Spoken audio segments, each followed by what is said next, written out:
mushroom.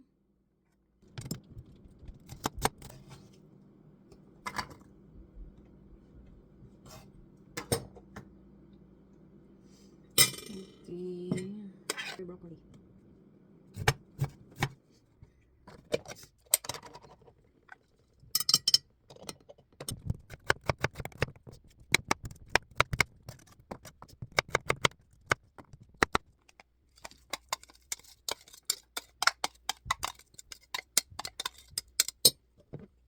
Yung mushroom, yung broccoli, yung kalabasa, tapos sibuyas. Chicken giniling.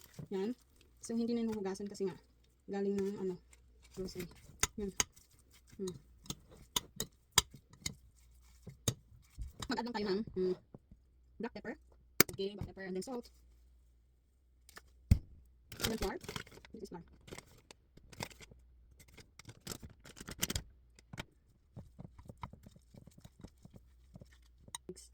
Just add 2 eggs.